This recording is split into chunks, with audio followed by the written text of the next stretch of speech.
Sveiki gyvi. Apžvelgsiu, kas matoma magnetinio rezonanso tyrime, kokios struktūros kelio sąnaryje, tik tai nežiūrėsime į meniskus šį kartą. Reiškias, kelio srityje nėra vien tik tai femoro tibialinis sąnarys, yra kiti dar smulkesni, patelofemoralinis, proksimalinis tibiofibulinis ir patelofabelofemoralinis.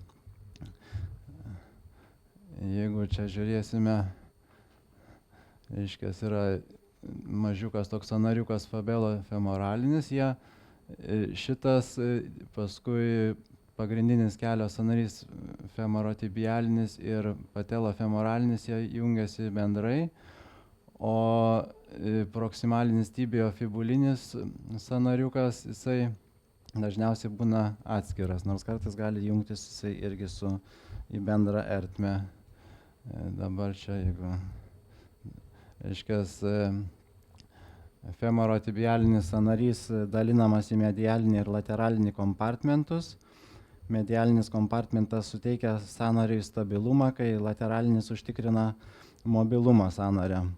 Kelio sąnario stabilumą užtikrina sąnario kapsulė, raiščiai ir aplinkiniai raumenys.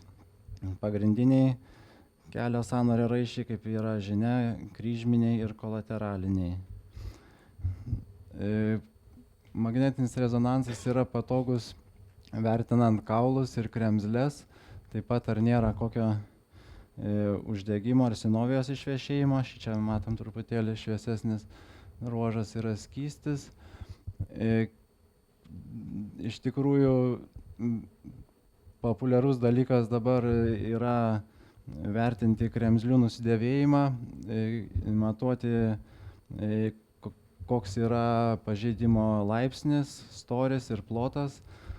Ir dažnai, aišku, tenka dirbti ne tik tai su kokybiškais aparatais, bet ir su silpnais, 0,25 ar 0,3 teslos. Ir traumatologai, aišku, visą laiką užduoda tą patį klausimą dėl chondromalacijos ir panašiai. Tik reikia turėti omenyje, kad praktiškai tenai tikslumo yra labai mažai ir gali būti, kad bus tas pažeidimas 1 laipsnio, o bus aprašyta 3 laipsnio. Faktiškai su silpnais aparatais vertinti kremzlių pažeidimą yra toksai daugiau spėjimas negu tikras dalykas. Dabar jeigu čia žiūrėsim, pavyzdžiui, girnelę, tai kremzlė matosi labai aiškiai šitoj vietoj ir chondromalacijos laipsniai yra 4. Pirmas tai tik tai yra paminkštėjusi kremzlė, antras yra paviršiaus nelygumas ir nusidėvėjimas iki pusės maždaug kremzlės storio, trečias jau yra daugiau kaip pusė iki ir 4 laipsnio tada jau kaip yra kaulo pažeidimas, reiškia edema subchondraliai. Tai čia magnetinis rezonansas yra patogesnis už echoskopiją tą prasme, kad mes galim matyti aiškiai matyti, koks yra storis pažeidimo ir matyti, ar nėra pažeistas kaulas. Paskui girnelė. Girnelė yra didžiausias, čia dar praleidau kažką, tai proksimalinis tibiofibulinis sąnarys jungiasi su kelio sąnariu apie 10% atvejų būna. Reiškias, apie girnelę tai didžiausias kūno sezamoidinis kaulas. Dorzalinis girnelės paviršius turi platesnį lateralinį ir siauresnį medialinį fasetus, kurie priglunda prie šlaunikolio pateliarinės vagos.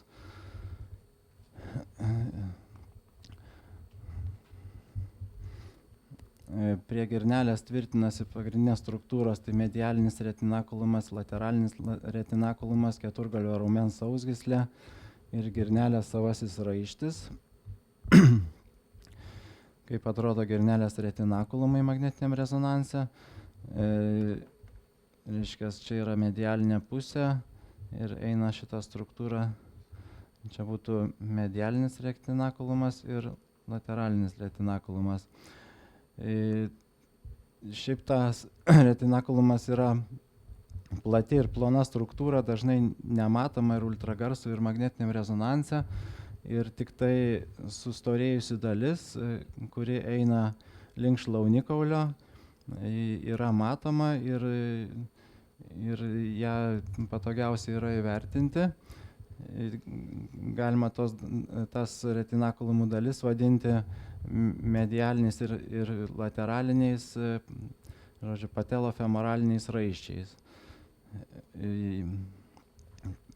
Priklausomai nuo anatomijos, jeigu kaip ir šiuo atveju matome girnelė yra apvalesnės formos, esant nepatogiam judesiui ar kokiai net neypatingai traumai, gali girnelė nirti į išorinę pusę dažniausiai, kad būtų nirimas į vidinę pusę praktiškai nelabai pasitaiko.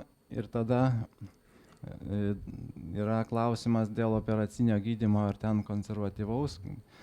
Ir praktiškai, kas mums yra svarbu, yra tas rytis, kur jungiasi medialinis patelofemoralinis raištis prie girnelės ir iš kitos pusės prie šlaunikaulio.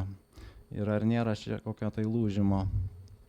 Nuo to priklauso chirurgų taktika, ar konservatyviai gydys, ar bus kokia taikoma chirurgija. Dabar kelios sausgyslės, galima jas dalinti taip grubiai priekinės ir užpakalinės.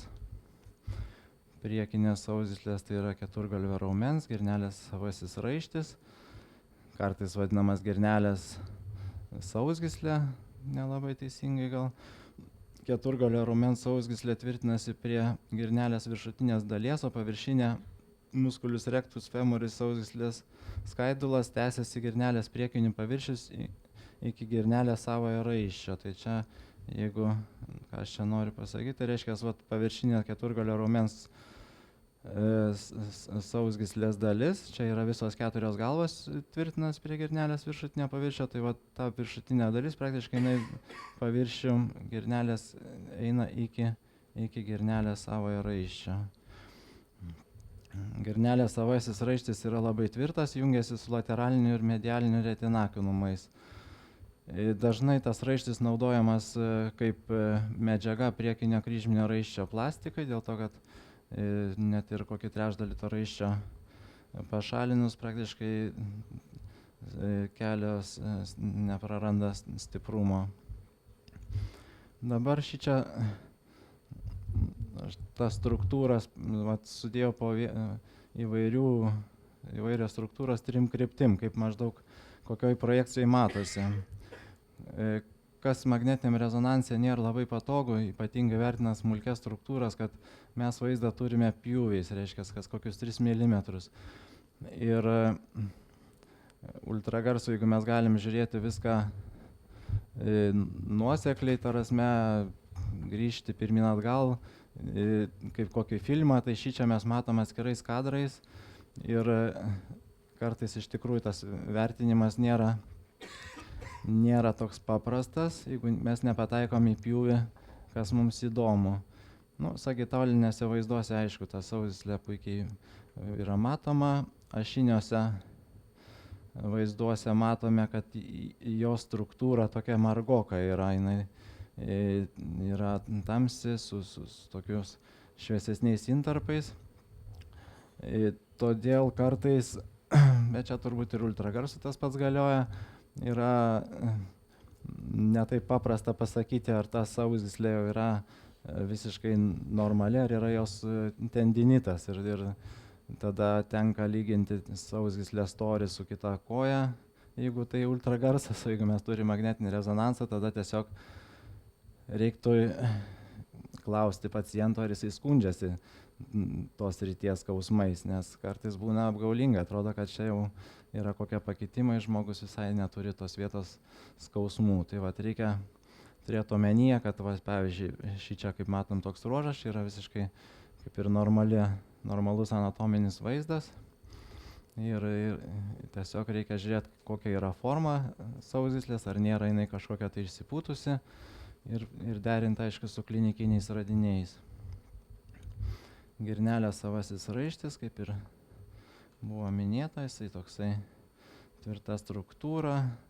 Jeigu būna kokie tai patempimai ar traumos, ar sportai intensyvūs, tai dažniausiai pakinta ta dalis, kuri tvirtinasi prie girnelės. Ir būna raiščio edema, ar tai plyšimas, sureaguoja aplinkiniai audiniai. Nu va, ir čia dabar, ką mes matome jau skirtingose projekcijose, reiškia, sagitaliniuose vaizduose būna ir labai kaip ir aišku, ir ašiniuose irgi praktiškai labai aišku. O koronariniuose, kadangi čia pjaunasi va, kokie vienas ar du pjūviai tik tai patenka į tas raištis, tai mes matom tik tai va, kažkokį tai plotelį, kuris aišku kartais gali mums suteikti papildomos informacijos, bet realiai, jeigu mes neturėsim koronarinių vaizdų, tai per daug nieko neprarastumėm įvertindami. Dabar, jeigu įmant apie užpakalinės sausgyslės, tai galima dalinti dar jas į medialinės ir lateralinės. Medialinės sausgyslės reiktų jų nepamiršti tą prasme, kad vienintelė pagrindinė diagnostika, jeigu skauda vidinėje pusėje, yra medialinio menisko plyšimas, tačiau toli gražu ne vien tik tai meniskai duoda tą skausmą, gali būti ir sausgyslių uždegimai, ir klemenslių nusidėvėjimai, ir girnelės klostės. Žodžiu, reikia turėti omenyje, kad ne vidiniai kelio sąnario pusėje ne vien tik tai meniskai yra, bet ir daugiau visokių struktūrų. Musculius semimembranosus sausgyslė yra stipriausia, tvirtinasi prie blauzdikolio medialinio krumplio dorzalinės dalies. Čia va galima ją parodyti, reiškia, šitoje vietoje yra semimembranosus. O semitendinosus musculius gracilis ir sartorius sausgyslės tvirtinasi prie blauzdikolio anteromedialiai ir bendrai vadinamos pesanserinus arba anties pėdos sausgyslėmis. Iš tikrųjų, šių sausgyslių pakitimai nėra tokie reti ir reikia į tai atkreipti dėmesio, jeigu skausmas menisko sritis yra tarkim šičia, o tos sausgyslės tvirtinasi šiek tiek žemiau ir į priekį prie blauzdikaulio.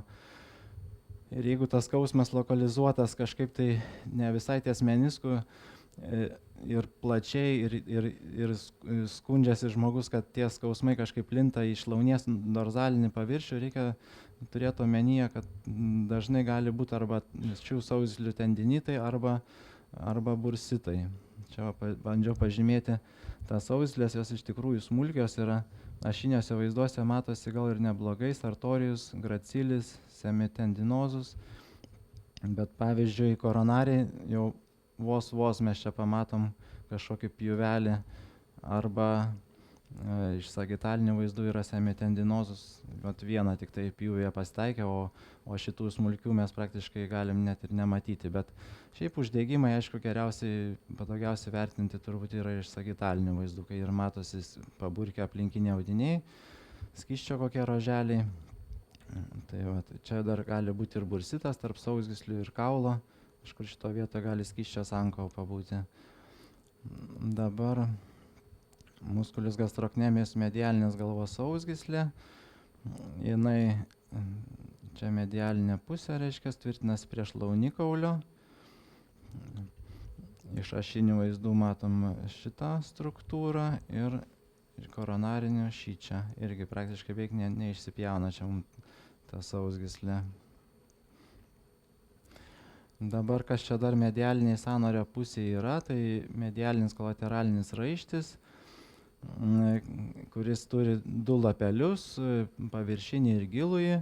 Tai paviršinė raiščio dalis tvirtinasi apie 5 cm aukščiau sąnario prie šlaunikolio medialinio krumplio ir apie 6-7 cm žemiau sąnario prie blauzdikaulio. Paviršinio raiščio dalis yra apie 1,5 cm pločio ir apie 10 cm ilgio. Gilioji raiščio dalis susideda iš menisko femoralinio ir menisko tibialinio raiščio. Tarp paviršinės ir giliosios medialinio kolateralinio raiščio dalių yra sinovialinė bursa, kuri normaliai yra nematoma. Dabar jeigu pažiūrėsim čia, ką mes matom magnetiniam rezonanse, tai vat raištis yra šitas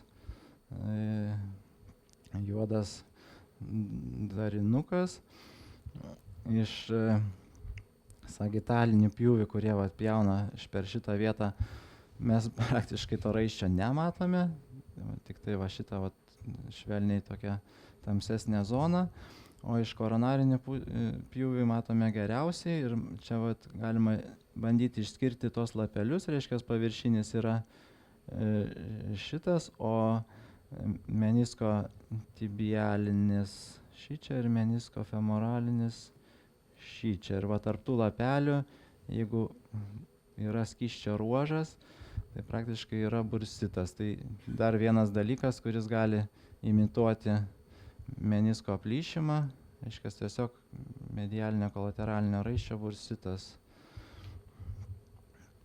Dabar lateralinės sausgyslės, tai yra musculius biceps femoris, tvirtinas prie šeivikolio galvos dorsaliau lateralinio kolateralinio raiščio.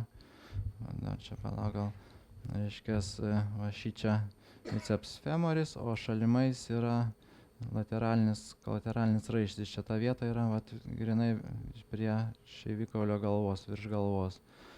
Šitos raištis su biceps femoris sausgyslė praktiškai jos čia susijungia į tokį bendrą struktūrą. Paskui gastrocnemius lateralinės galvos sausgyslė, musculius popliteus. Ir dar kas čia lateraliniai pusėje matosi, yra iliotibialinis traktas, šiaip ir lateralinis kolateralinis raištis. Tai vat, iš tikrųjų lateralinis kolateralinis raištis yra ta struktūra, kuri retai kada plyšta ir yra pažeidžiama. Tai reikia taip nepersistengti diagnozuoti šitą dalyką, nes čia tokia iš egzotikos srities daugiau. Iliotibialinis traktas. Pasižiūrėsim jo vaizdus. Reiškia biceps femoris.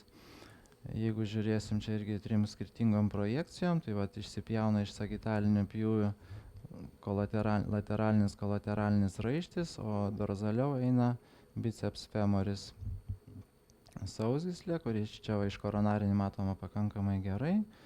Ir šitą jau mes vaizdą žiūrėjom. Dabar dar ir išoriniai pusėje yra popliteus sausgyslė, kuri tvirtinasi prie šlaunikolio lateralinio krumplio šone ir eina žemyn ir sukasi taip į medialinę pusę šalia lateralinio menisko. Tai reikia irgi tą struktūrą magnetiniam rezonanse, tai čia gana aiškiai matosi, bet echoskopiją žiūrint reikia turėti omenyje, kad kartais čia nėra kažkoks laisvakūnis ar panašiai, kad čia yra prie lateralinio menisko yra tokia struktūra kaip popliteus sausgyslė. Jinai taip pat čia galimi, jos plyšimai iš tikrųjų yra retenybė, daugiausiai būna uždegiminiai pakitimai, kaip bursitai, tai tie dalykai pasitaiko gana dažnai. Nu tai va, tai čia šičia dar matosi iš sagitalinių pjūvių ta sausgyslė ir iš ašinių čia šitas va dalykas. Lateralinis kolateralinis raištis yra jisai nuo šeivikolio galvos iki šlaunikolio lateralinio krumplio. Šičia sagitaliniuose pjūviuose vos matomas ir iš ašinių matome va šitą struktūrą. Iliotibialinis traktas. Čia jisai aktualus būna sportininkam, kurie daug bėgioja, alpinistam, kurie daug kopia. Ir iliotibialinis traktas tvirtinasi šičia ašinėse, gal geriau matosi prie blauzdikaulio lateralinio krumplio priekinės dalies. Čia gitalinėse pjūviuose beveik nesimato, bet čia yra šitas va debesėlis juodesnis. O iš koronarinį matosi kaip ir neblogai, reiškia, jisai kyla aukštyn. Čia yra šlaunikolio lateralinis krumplis ir jeigu iš tikrųjų yra tipinė tokia vieta, jeigu žmogus sako, kad jam skauda šlaunies tą krumplio sritį, aukščiau menisko, nes meniskas yra šitoj srity, atrodytų, kad toj vietoj nėra kam skaudėti. Tai reikia prisiminti, kad yra toks dalykas kaip iliotibialinio trakto trinties sindromas ir tiesiog nuo dažno kelio lankstymo atsiranda uždegimas tarp iliotibialinio trakto ir šlaunies krumplio, čia būna edema tos vietos, yra gana toksai tipiškas vaizdas ir aiškus gydymas tos dalyko. Tai čia reikia turėti omenyje, kad čia ne tai, kad tas traktas toksai kaip anatominė detalė, bet jis realiai pasitaiko sportininkam, kurie daug bėgioja, arba alpinistam, arba gal ir nebūtinai sportininkam, kurie, pavyzdžiui, iškeliauja į kelionę ir kopia į kokį kalną ir grįžta paskui su skausmais lateraliniai pusėje. Tai pirmas klausimas yra, ką jūs darėte? Ir dažniausiai gauni atsakymą, kad bėgo maratoną 30 km arba tenai išvažiavom, lipom į kalnus ir tada viskas labai gerai susiveda. Užtenka vieno klausimo ir kad žinotum, kokia gali būti diagnozė. Dabar aišku, kas yra aktualiausia, turbūt priekinio kryžminio raiščio plyšimai. Ultragarsas šičia yra silpnesnis, yra tikrai sunku kažką tai pasakyti tiksliai apie priekinį kryžminį raištį. Kartais, kadangi tas priekinis kryžminis raištis eina įstrižai ir yra vis tik tai smulki pakankamai struktūra, o mes vaizdus turime pjūviais kas kokius 3 mm, tai aš jau uždėsiu vaizdus, kaip maždaug matosi. Tai va šičia iš ašinių pjūvių matome šičia tas raištis, iš sagitalinio tai turbūt toks kaip ir pagrindinis, bet aišku, iš tikrųjų, jeigu yra klausimas ar pilnas plyšimas ar dalinis didelis plyšimas, tai visos projekcijos yra naudingos, nes, sakau, yra, kadangi smulki struktūra ir mes turim tik tai kokius po 2-3 pjūvis apie to raiščio, tai visom kryptim reikia tą vertinti, tai nėra, kad vien tik tai šitoj krypty, kuris aiškiai matosi, bet reikia pasitelkti visus vaizdus praktiškai, nes dažnai būna, kad tik tai ašinėse vaizduose matysi, kad vienoj vietoje kažkur tai tvirtinas tas raištis ar tenai prie šlaunikaulio, o nėra pilnas plyšimas, kaip, pavyzdžiui, sagitalinėse gali atrodyti, kad visai nėra fiksacijos prie šlaunikaulio. Tas keturkryžminis raištis, jisai toks gana margas yra.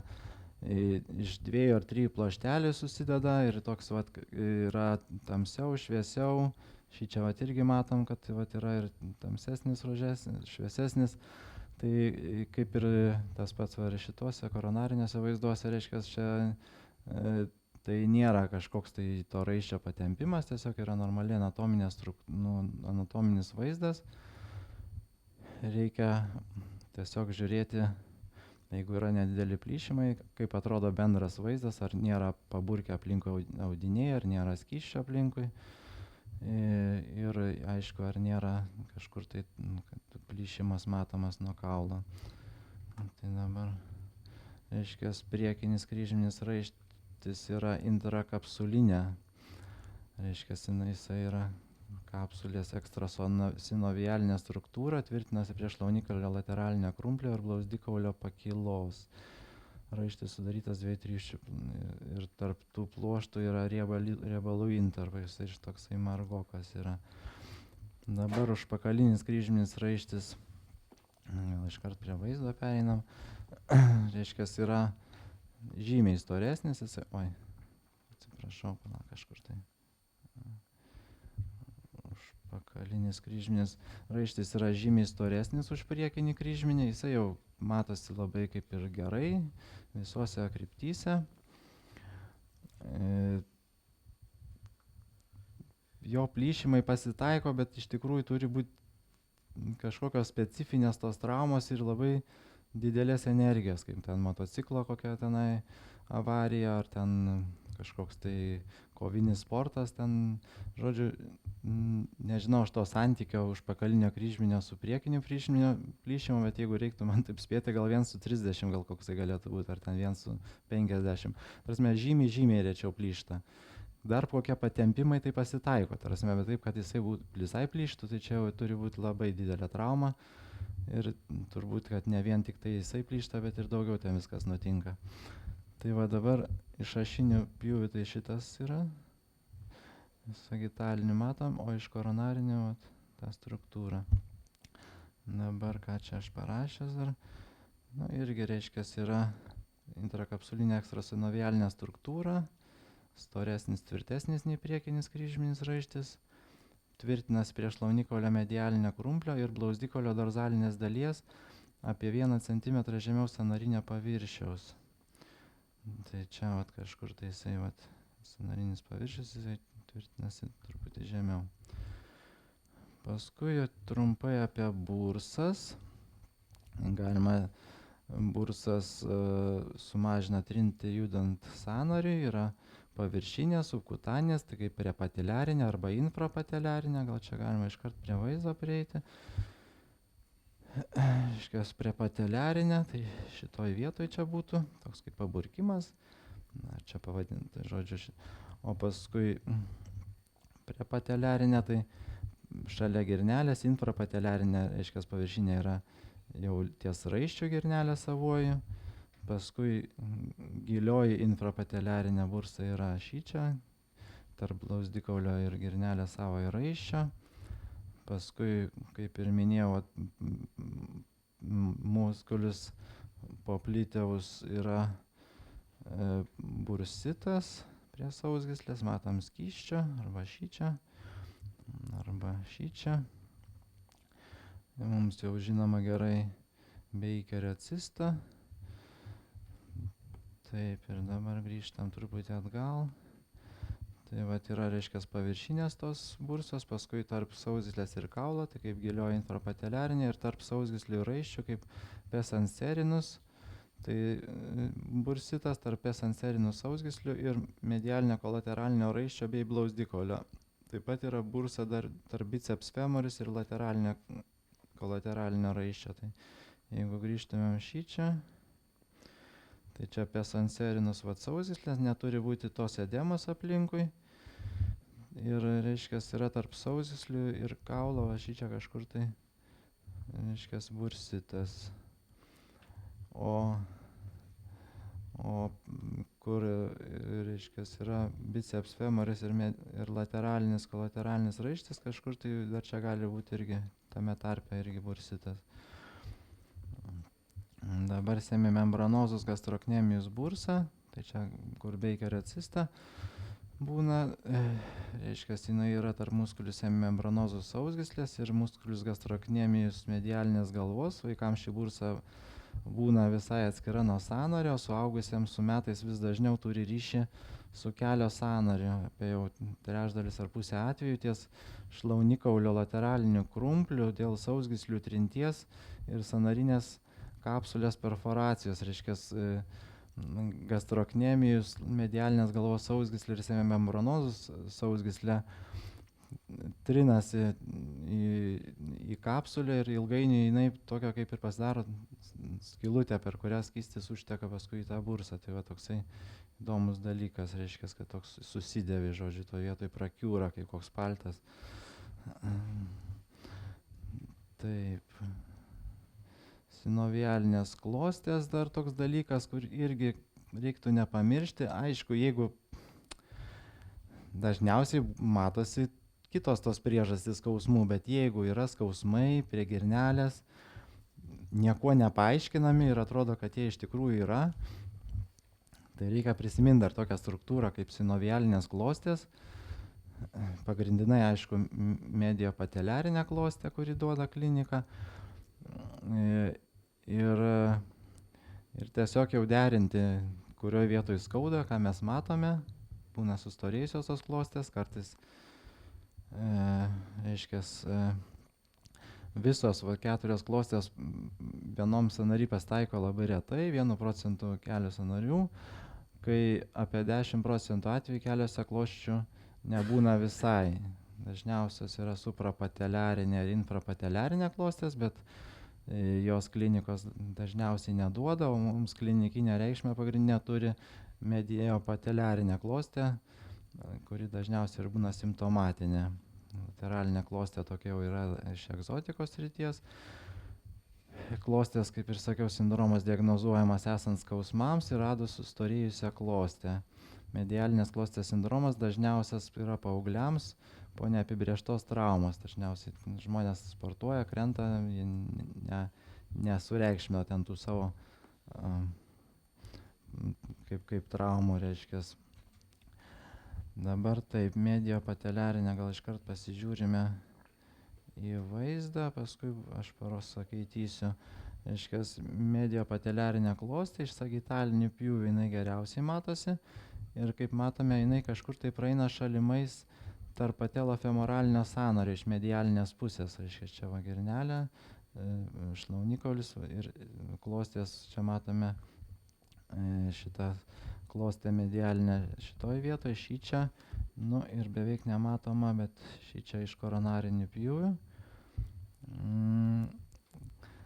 Jinai, jeigu sustorėja ir skverbiasi į patelofemoralinį sąnarį, tada gali atsirasti panašus simptomai kaip prie menisko plyšimo, reiškia tokia kaip strigimai, kelio sąnarį žmonės atžymi ir reiškia, reiktų praktiškai operacinio gydymo tada, nes ta klostė jinai trina kremzles ir būna sukelia iš medialinės pusės, reiškia, chondromaliacija ir girnelės medialinio faceto ir šlaunikolio, reiškia, medialinės pusės pateliarinės vagos.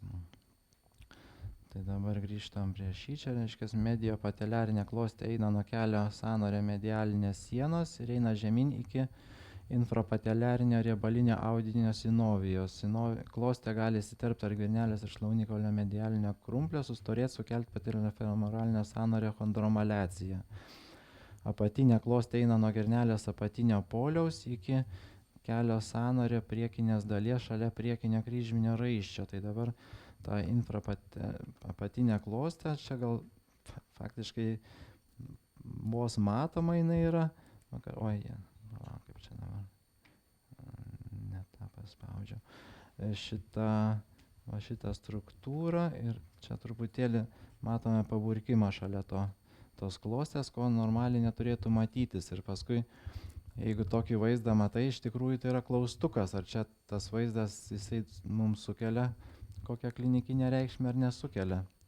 Tai tiesiog skelogiškai dažniausiai tenka apibūdinti, kad yra skysčio ruoželis prie tos infrapateliarinės klostės.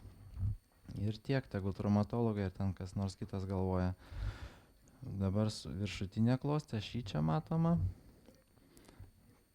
Taip, šičia mes šitą jau kaip ir apžiūrėjom. Nu ir pabaigai dar truputį apie nervus, tas kas čia kelio sąnary matosi ir kas dažniausiai būna įdomu, tai nervus peroneus komunis, paskui skyla paviršinė gilioji šakas ir nervus tibialis. Nervai tokia struktūra, kad kartais ir ultragarsų ir magnetiniam rezonansui yra gana sudėtinga jos surasti ir jeigu jie yra normalūs, tai nes pavyzdžiui, yra su riebalų supresija vaizdas ir čia tik tai kita pusė, čia yra išorinė pusė, o šičia irgi išorinė. Tai reiškia, šičia yra nervus peroneus komunis, kuris be riebalų supresijos pakankamai gerai matosi. Tuo tarpu praktiškai mums dažnai reikalingi yra vaizdai su riebalų supresija, norint įvertinti, ar nervas yra ten uždegimas nervo, ar kokia paburkė aplinkoje audiniai, nes čia viskas ir skystis ir riebalas yra šviesus, praktiškai čia įvertinti tik tai storį, gal struktūrą to nervo, tačiau negalima pasakyti, kad ten yra koks jo uždegimas ar panašiai. Tai surasti, kur tas nervas, tai patogiau iš šitų be supresijos vaizdų, be riebalų supresijos. Bet ten, kur mums kaip ir reiktų vertinti, ar jisai yra pakitęs ir kas jam darosi, tai mes vertinam su riebalų supresija ir va nervas yra šičia, tas nervus peroneus komunis, realiai tai mes jo nematom. Arba reiktų, nežinau, išsididinti labai. Bet tai va tą noriu pasakyti, kad nervus ypatingus smulkius yra ką veikti, yra sudėtinga jos vertinti. Aišku, jeigu jie yra pakitę ir aiškiai, tai čia tas tada negalioja, bet Bet susirasti, kad ir stambesnį nervą nėra taip paprasta. Ir čia nervus tibialis, čia kitam pjūvį, pavyzdžiui, o jis irgi jau beveik nematomas, o su riebalų supresija irgi va šičia yra tas nervas. Tai va. Nu ir tiek, žinokit, trumpai mes čia taip apibėgom apie tą kelią. Ačiū labai.